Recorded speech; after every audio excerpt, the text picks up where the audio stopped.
খুবই দুঃখজনক। University of south ফ্লোরিডার দুজন সম্ভাবনাময় পিএইচডি ছাত্র, তাদের নিয়েই এই ঘটনা। এমন একটা ট্র্যাজেডি যা দুটো উজ্জ্বল ভবিষ্যতের স্বপ্নকে এক মুহূর্তেই ভেঙে চুরমার করে দিল। এদের কথাই বলছিলাম। জামিল লিমন আর নাহিদা সুলতানা বৃষ্টি দুজনেরই বয়স ছিল মাত্র ২৭। দুজনেই ছিলেন অত্যন্ত মেধাবী পিএইচডি শিক্ষার্থী, যাদের সামনে বিশাল একটা ভবিষ্যৎ অপেক্ষা করছিল। এই মর্মান্তিক ঘটনার গভীরে যাওয়ার আগে তাদের এই পরিচয়টা মনে রাখা খুব জরুরি। চলুন এবার দেখি ঠিক কিভাবে সবকিছুর শুরু হলো। আসলে পুরো ঘটনাটার সূত্রপাত হয় তাদের হঠাৎ নিখোঁজ হয়ে যাওয়ার খবর থেকে। ভাবুন তো ঘটনাটা কত দ্রুত অন্যদিকে মোড় নিল। ১৬ এপ্রিল লিমন আর বৃষ্টিকে শেষ দেখা যায়, আর ঠিক তার পরের দিন ১৭ এপ্রিল তাদের নিখোঁজ হওয়ার খবরটা আসে। এক সপ্তাহ পার হয়নি ২৪ তারিখে লিমনের মৃতদেহ উদ্ধার হলো, আর তার ঠিক পরের দিনই ২৫ তারিখে একজনকে খুনের অভিযোগে অভিযুক্ত করা হলো। মানে একটা সাধারণ নিখোঁজ হওয়ার কেস মাত্র কয়েকদিনের ব্যবধানে একটা ভয়াবহ হত্যা মামলায় পরিণত হলো। নিখোঁজ হওয়ার খবরটা পাওয়ার পর তদন্ত যত এগোতে থাকে ততই ভয়ঙ্কর আর উদ্বেগজনক সব তথ্য সামনে আসতে শুরু করে। তদন্তকারীরা জামিল লিমনের মৃতদেহ খুঁজে পান ট্যাম্পার হাওয়ার্ড ফ্র্যাঙ্কল্যান্ড ব্রিজ থেকে। এই আবিষ্কারটা পুরো মামলাটাকে একটা নতুন আর ভয়াবহ দিকে নিয়ে যায়। স্বাভাবিকভাবেই কর্তৃপক্ষ তখন মৃত্যুর আসল কারণটা খুঁজে বের করার জন্য অটোপসি বা ময়নাতদন্তের নির্দেশ দেয়। এখানে একটা অদ্ভুত কিন্তু খুব গুরুত্বপূর্ণ বিষয় আছে।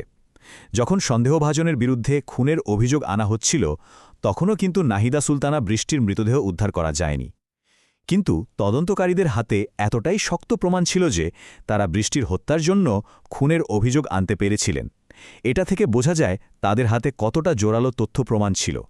তদন্তের মোড়টা ঠিক তখনই ঘুরে যায় যখন সন্দেহের তীর গিয়ে পড়ে এমন একজনের ওপর যিনি নিহতদের বেশ কাছের একজন ছিলেন। তো এই কেসের একমাত্র সন্দেহভাজনকে, তার নাম হিশাম সালেহ আবু গারবিয়া, বয়স ২৬। তার পরিচয়টা কিন্তু এখানে খুবই গুরুত্বপূর্ণ, কারণ সে ছিল জামিল লিমনেরই অফ ক্যাম্পাস রুমমেট। এই যে একটা সরাসরি সম্পর্ক, এটাই তাকে তদন্তের একেবারে কেন্দ্রবিন্দুতে নিয়ে আসে। তদন্তের প্রথম দিকে পুলিশ হিশাম আবু গারবিয়াকে অন্তত দুবার জিজ্ঞাসাবাদের জন্য ডেকেছিল, কিন্তু সমস্যাটা হয় দ্বিতীয়বার। জিজ্ঞাসাবাদের মাঝপথে সে হঠাৎ করেই সব রকম সহযোগিতা করা বন্ধ করে দেয়। তার এই ব্যবহারটা স্বাভাবিকভাবেই তদন্তকারীদের সন্দেহ আরও অনেক বাড়িয়ে দেয়। সন্দেহভাজনের এই অসহযোগিতা তদন্তকে আরও জটিল করে তোলে, আর শেষ পর্যন্ত তাকে গ্রেফতার করার সময় একটা নাটকীয় পরিস্থিতির সৃষ্টি হয়। আবু গারবিয়াকে গ্রেপ্তার করার ঘটনাটা বেশ নাটকীয় ছিল।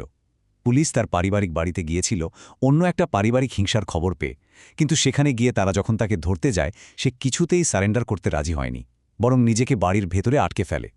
পরিস্থিতি এমন দাঁড়ায় যে একটা বিশেষ কৌশলগত টিম, ড্রোন, এমনকি সংকট নিরসনের জন্য বিশেষজ্ঞদেরও ডাকতে হয়। বেশ কিছুক্ষণ অচলাবস্থার পর সে অবশেষে আত্মসমর্পণ করে এবং তাকে পুলিশি হেফাজতে নেওয়া হয়। গ্রেপ্তারের পর সন্দেহভাজনের বিরুদ্ধে একের পর এক গুরুতর আইনি অভিযোগ আনা হয়, যা থেকে অপরাধের ভয়াবহতাটা স্পষ্ট হয়ে ওঠে। খুনের অভিযোগটা কিন্তু প্রথমেই আসেনি।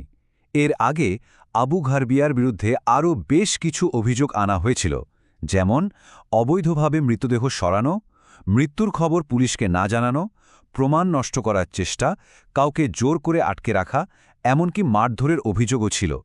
এই অভিযোগগুলোই আসলে বলে দেয় যে তদন্তকারীরা কিভাবে ধাপে ধাপে এগোচ্ছিলেন। আর এরপর আসে চূড়ান্ত অভিযোগ।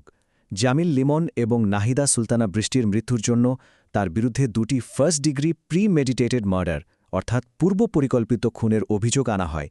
এটা কিন্তু সবচেয়ে গুরুত্বপূর্ণ অভিযোগগুলোর মধ্যে একটা।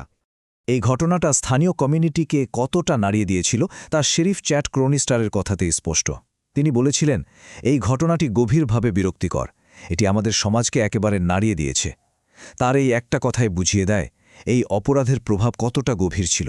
যদিও সন্দেহভাজনকে ধরা হয়েছে, তার বিরুদ্ধে অভিযোগও দায়ের করা হয়েছে, কিন্তু তদন্ত কিন্তু এখনও চলছে।